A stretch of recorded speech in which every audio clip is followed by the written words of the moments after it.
Everybody likes to watch you carve the ball and claw, but to be honest with you, at the rate that I go, it would be a really long video. I do have a couple of videos out there under my name if you want to look at some time-lapse photography on carving a ball and claw, but this time what I'll do is show some of the steps.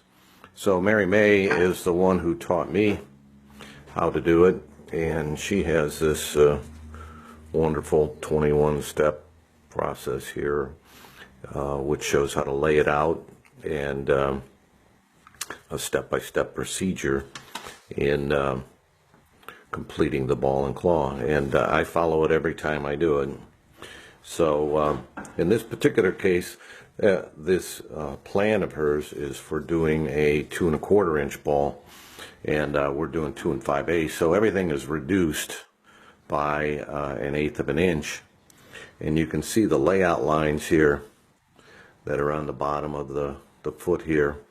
This is the outside of the circle, and then this is the inside where we're going to carve over or carve down to on the bottom here. And so I've just started out by starting to make a cylinder, and we're going to carve all 4 sides out to this particular line and make a cylinder. So I started by setting in here with the V-chisel, and now I'm just using a flat chisel, 1/2 inch flat chisel here to start to pare it down. And of course carving the cherry is a lot harder than carving the mahogany, so that's kind of where we're at. So I'm making my first step here is to make a cylinder all the way around the foot after it has been marked out. So I use a flat chisel, and it's easier to do the front ones than it is the back ones here, because you're blocked in there. So, and if the grain is running this way, then it's a little hard to dig it out. And you have to check to make sure that you've got it square. So I use the square here and put it on the bottom, as you want it to be straight across around the cylinder. So now we've got this cylinder here, and the next step is to clear off this excess material here, which are the talons. So we'll trim that back to the line there, and then the following step is to find the center of the ball and then start to round it over each of the sides, round it over to the inner circle. So we'll do a little video at that point.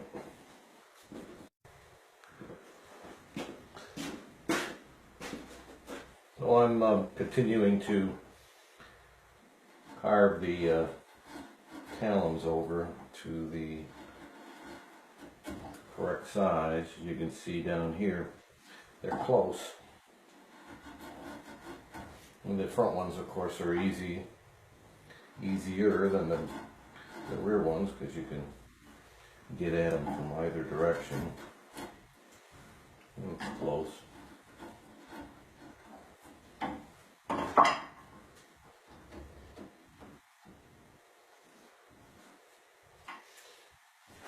And I can carve, I'm going at it left-handed now, and then you could do right-handed as well if you have to.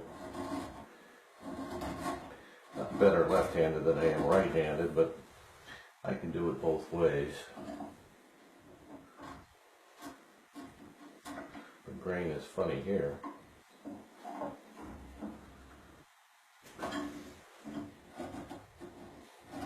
Not smooth either direction.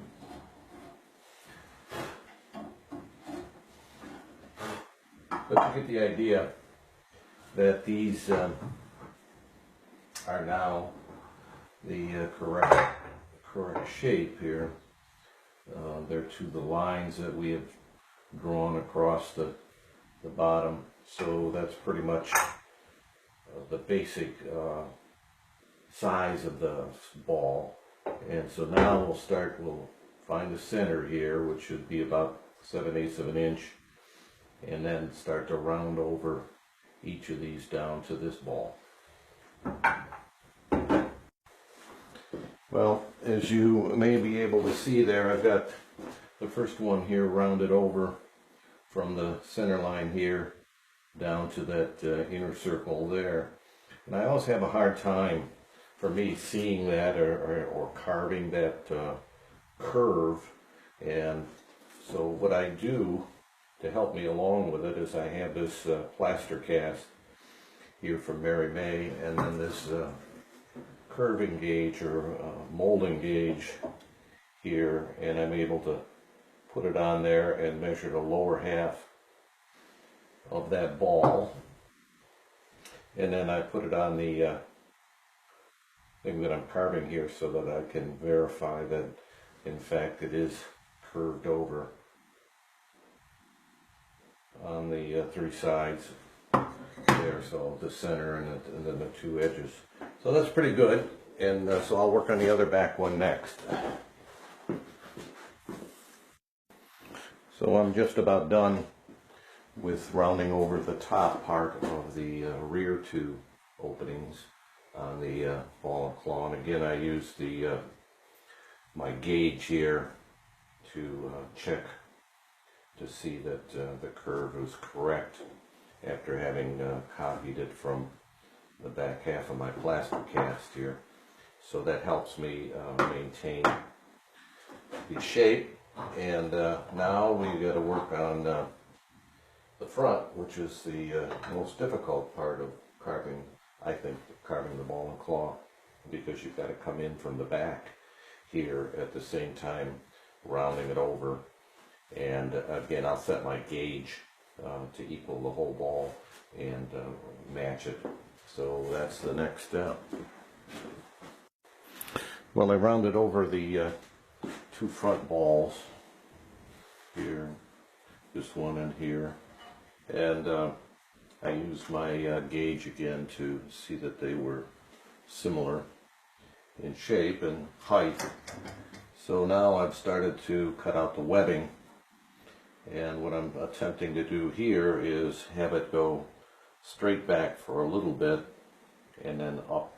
And I drew these lines on here just freehand, but I want to maintain the width of the talons, or feet, I guess they are, the same, so that automatically kind of creates that V that's in there. So I'm using a number 8 chisel, number 7, and a number 8 to dig that out.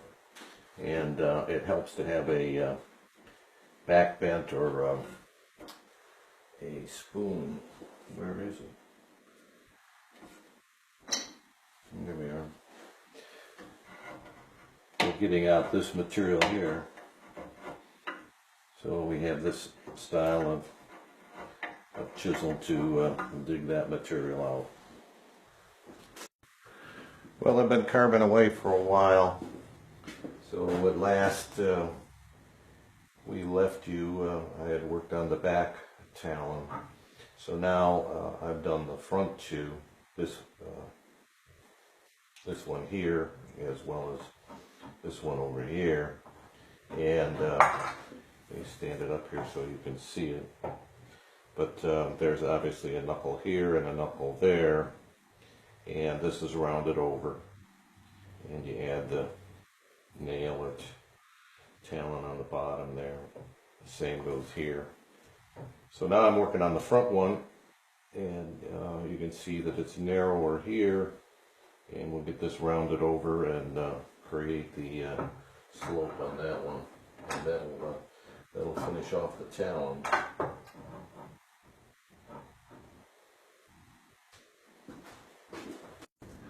Well, I've carved the last talon here on the front, and that's pretty much it now, other than cleanup. You can see the 4 toes all the way around, and it's reasonably round. I've got to blend this in to the leg yet, and finish rounding this over here a little bit, and then clean it up. I'll be using some files at this point to smooth over. It's pretty rough. So that's the next step, and then I'll show it to you when we're done.